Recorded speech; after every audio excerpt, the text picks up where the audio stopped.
My beloved, listen closely, because what I'm about to say is not just for your ears, but for your heart, for your spirit, for the depth of your soul.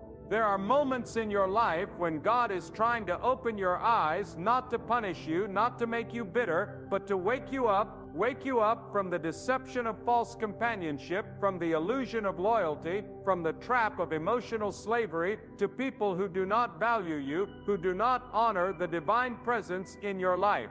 You see, not every smile is sincere, not every hug is holy, and not every friend is faithful. There are people around you who do not care about you, and God wants you to see them for what they are before they destroy the purity of your spirit. God never called you to be blind to the truth. God called you to walk in the light. But some of you are walking with people who pull you into darkness, who drain you, who use you, who only show up when they need something. And you, my dear listener, you keep making excuses for their behavior. Keep hoping they will change. Keep convincing yourself that they love you. But the truth is, they don't care about you, and you know it deep down. God has whispered it to your heart in those lonely moments, in those late night tears, in those betrayals that cut you like a blade. But still, you stayed. Now hear this with conviction: when someone doesn't care about you, God will allow their actions to speak louder than their words. God will remove their mask. You don't need to chase people who walk away. You don't need to beg for attention, for respect, for love, because the God who formed you in the womb did not design you to be a doormat. God called you to be strong, to be dignified, to be free from the chains of false relationships. The first sign of someone who doesn't care about you is indifference. They're not moved by your pain. You can be breaking inside, and they'll scroll past your tears like they're watching a show. They don't ask how you are. They don't check in unless they want something. And when you try to share your heart, they roll their eyes, they change the subject, they make you feel like a burden. That's not love. That's not loyalty. That's not the will of God for your life. The second behavior is disrespect. People who don't care about you will mock your beliefs. They'll downplay your victories. They'll highlight your flaws. They will treat you like you're replaceable, disposable, insignificant. And God did not put His breath in your body so you could live at the mercy of human approval. You are precious in the eyes of God.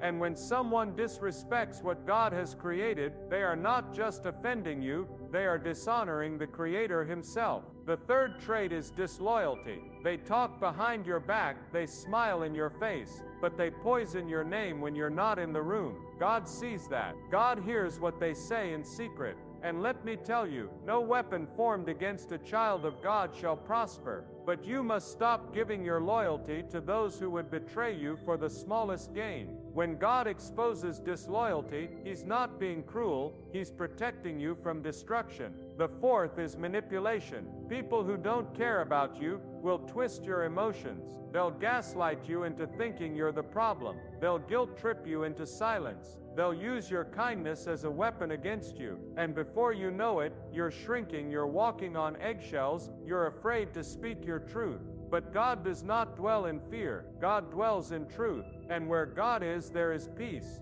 not confusion, not anxiety, not emotional torment. The fifth sign is inconsistency. They're hot and cold, in and out, here today and gone tomorrow. They give you just enough to keep you hoping, but never enough to make you feel secure. That's not love. That's control. And God does not bless confusion. When someone truly cares, their presence is consistent. Their words align with their actions, and they show up, not only in your sunshine, but in your storms. The sixth behavior is selfishness. Every conversation is about them. Every situation must revolve around their wants, their needs, their plans. And you are just an accessory to their ego. But hear me now. God did not create you to orbit around anyone else's world. God made you in His image. That means you have value, purpose, and a voice that deserves to be heard. Do not stay where your presence is tolerated, but your absence is celebrated. The seventh is envy.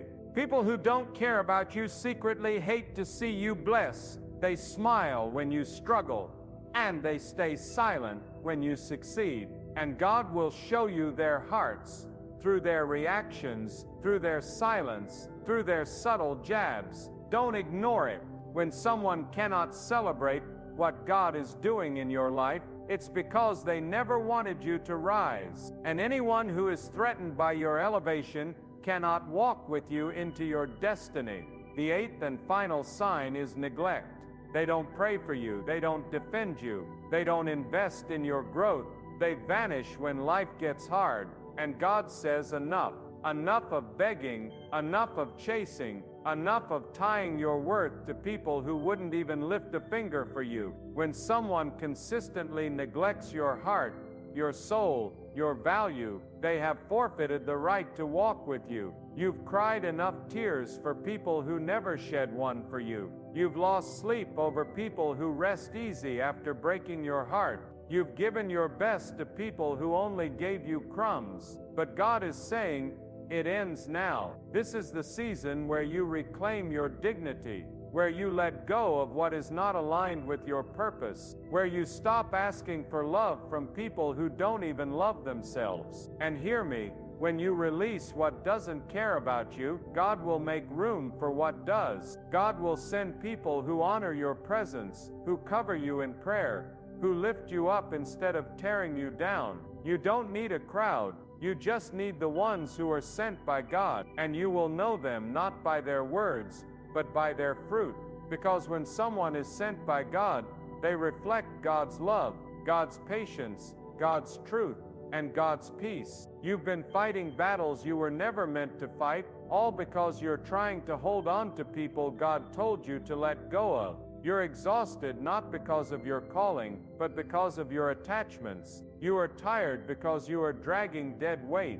People who have no intention of growing, of loving, of being accountable. Let it go. Let them go. If someone can walk away, let them walk. Because if they were truly assigned by God, they could not leave. God is not a God of confusion. God does not send people into your life to break you, to belittle you, to ignore you. When people show you who they are, believe them. When their actions scream louder than their apologies, believe what you see. Stop romanticizing their potential. Stop waiting for them to become who you need. They are showing you now, and God is saying, watch. Watch who never claps for you. Watch who disappears when you struggle. Watch who only loves you when it's easy. You cannot fulfill your purpose while being tied to poison. You cannot carry the oil of God while surrounded by those who secretly resent your anointing. You cannot rise while you're tethered to those who pull you down.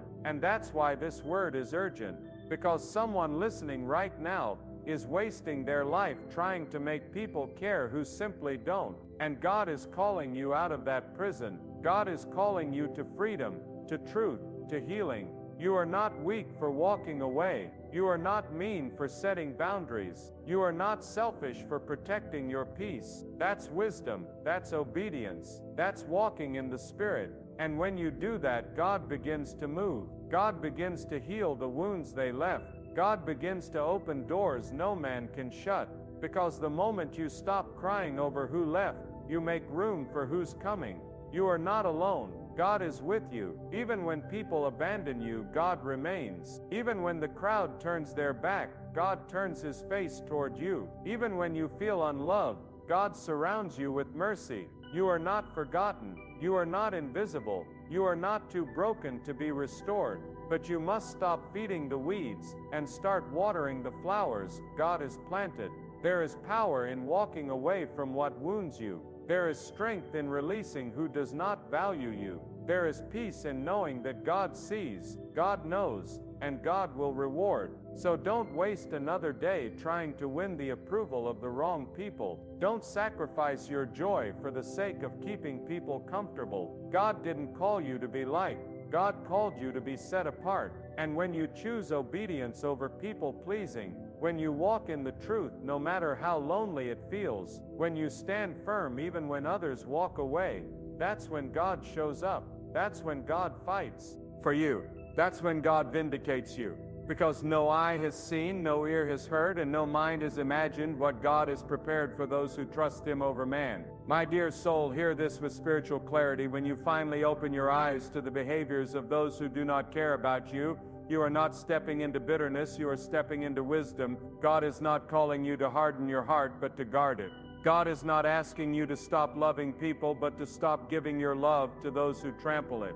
There is a holy difference. There is a sacred balance, and those who walk closely with God must learn to discern not just what is good, but what is aligned with God's will. Some of you are being drained not because of your responsibilities, but because of your relationships. And let me speak this into your spirit: any connection that costs you your peace, your clarity, your faith is too expensive. You cannot afford to walk with those who strip you of your inner strength, who make you second-guess your worth, who silence the voice God placed within you.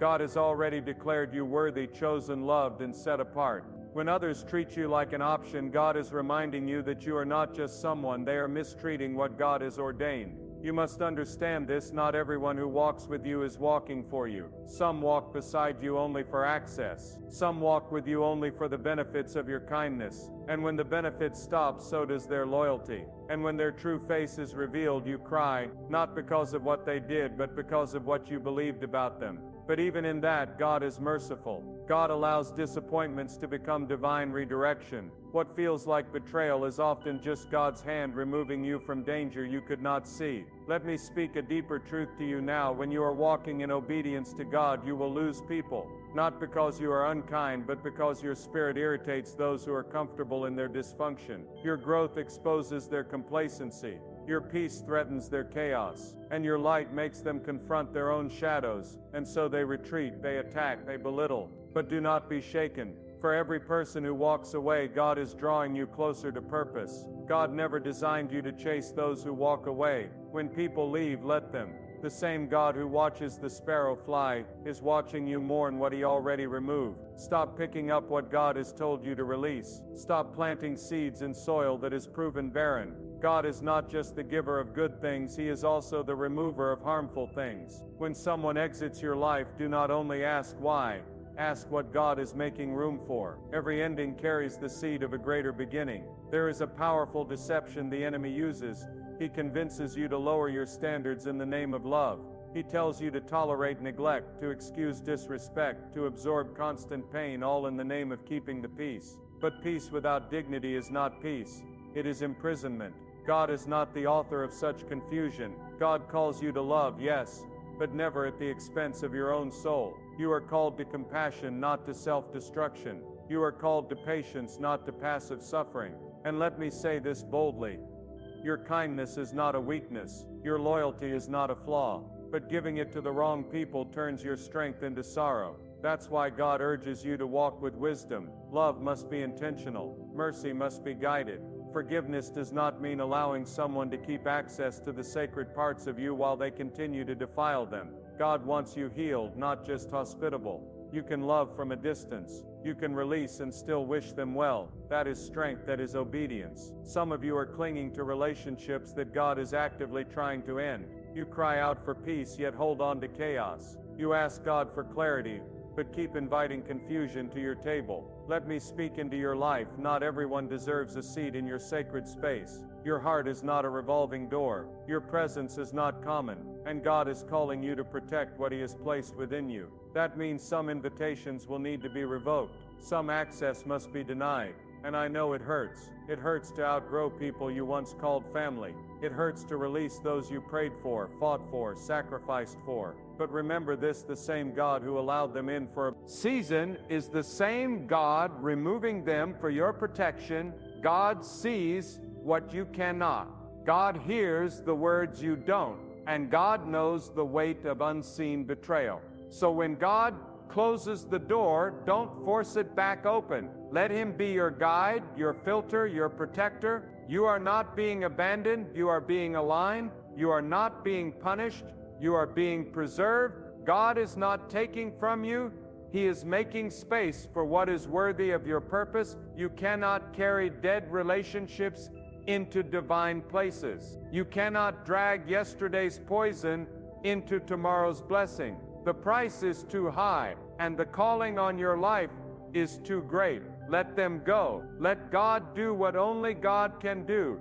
Heal you, elevate you, and surround you with people who reflect His love. Now hear me with unwavering certainty. God never intended for you to walk alone. But before He sends the right people, He must first remove the wrong ones.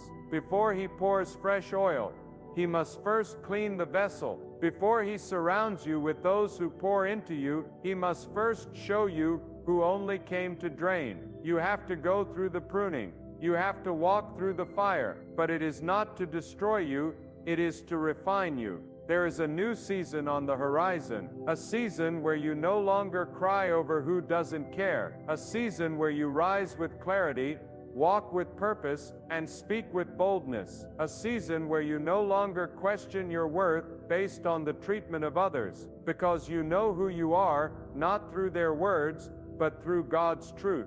You are chosen, you are called, you are protected, you are enough, you are not what they said, you are what God declared. So I speak this into your soul. From this day forward, no more tolerating what wounds you, no more calling dysfunction loyalty, no more seeking validation from the blind. You are free, you are whole, you are walking into a season where God will surround you with those who see your worth, value your presence, and reflect His peace. And you will know them, not by their charm, but by the peace of God that follows them. Keep walking in truth, even if it means walking alone for a while. Keep choosing peace over popularity. Keep trusting God, even when you don't understand the why. Because the same God who allowed you to see their true colors is the same God who is painting your future with promises. Let the pain of the past become the strength of your spirit. Let the rejection become redirection. Let the heartbreak become healing. For what lies ahead is greater than what lies behind. You are not too late. You are not forgotten. God is just preparing the foundation for something greater. And all those who walked away, they were never the builders. They were only passing shadows. But God is the architect. And when He builds your future, it will not be shaken. When He establishes your peace, it will not be disturbed. And when He brings people into your life, you won't have to question their love. Because real love, God-sent love, will not confuse you. It will cover you. It will strengthen you. It will glorify the God who brought it into your life. There is a moment in every soul's journey when the fog must clear, when the veil must lift, when the heart must stop lying to itself. And in that sacred moment, God demands honesty, not just with the world, but within. Because you cannot walk in divine truth while clinging to human deception. You cannot claim to be seeking God's will while holding tightly to what God has already exposed as a hindrance. And hear me now, this message is not for the faint-hearted. It is for those who are ready to stop entertaining what is draining, to stop making space for what is sent to distract, and to stop calling what is dysfunctional normal. Too many live bound because they are too afraid to confront the truth that some people were never meant to go where God is taking you. And that's the spiritual war you must win, not in the presence of your enemies, but in the courtroom of your own soul. God will not drag you into peace while you keep entertaining chaos. God will not place you into your next season while your heart is still wrapped around what belongs to the last one. This is a call to spiritual maturity, a call to break cycles, a call to see clearly, and a call to stop handing the keys of your soul to people who do not respect its doors. When someone doesn't care about you, their spirit will show it long before their lips admit it. And too often we wait for the confession when God has already shown the evidence. You are not blind. You're just afraid to believe what you see. But the time has come to stop living in denial, because denial is costly. It will keep you tied to trauma. It will keep you worshiping potential instead of accepting reality. And God is not in the business of fantasy. God is truth.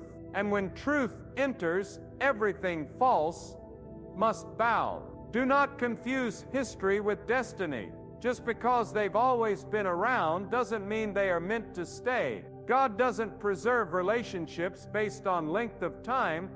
God preserves based on alignment. And when a person's spirit no longer aligns with where God is taking you, separation becomes holy. Releasing becomes obedience. Letting go becomes praise. And in your release, you are telling God, I trust you more than I trust my own desires. We must understand that the walk with God is a walk of constant shedding. Shedding illusions, shedding attachments, shedding false peace. Because the more you walk in truth, the more uncomfortable you become with anything that disrupts the stillness God places in your soul. And people who don't care about you, they always disrupt that stillness with their indifference, their disrespect, their inconsistency. They carry a spirit of instability, and God is not the author of instability. Let me say this with unshakable clarity. Being kind does not mean being silent in the face of dishonor. Being faithful to God does not mean tolerating dishonesty. You can forgive and still walk away. You can wish them well and still choose peace. That's not cruelty, that's clarity. And clarity is the gift God gives when you stop negotiating with your worth. Clarity is the power to see people not through the eyes of pain or hope or nostalgia, but through the eyes of truth. And when God gives you that sight, everything changes. This is your divine wake-up call. Some of you have been making excuses for behaviors that God has been trying to remove. You've been praying for peace, but entertaining people who thrive in dysfunction. You've been asking for clarity while drowning in mixed signals and broken boundaries. And God is saying, enough. Enough of playing small to keep others comfortable. Enough of compromising your purpose for company. Enough of settling for presence without investment. You must understand, God will never ask you to keep watering what He is trying to uproot.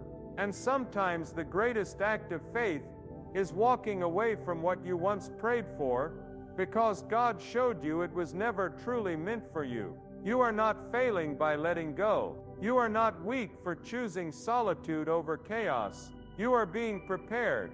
You are being set apart. You are being preserved for what God has ahead. Do not mourn the loss of what God never endorsed. Some people were blessings, others were lessons, but both were part of the plan. And when you truly walk with God, you begin to realize that no one leaves your life without purpose. Some exits are protection, some departures are preparation, some losses are launches, and you will never step into what is next until you stop clinging to what's already expired. And don't mistake God's silence as His absence. Just because He hasn't revealed what's next doesn't mean He isn't working. God is often quiet when He is building. God is often silent when He is shifting. And while you cry over who left, God is preparing who's coming. But you must pass the test of release, the test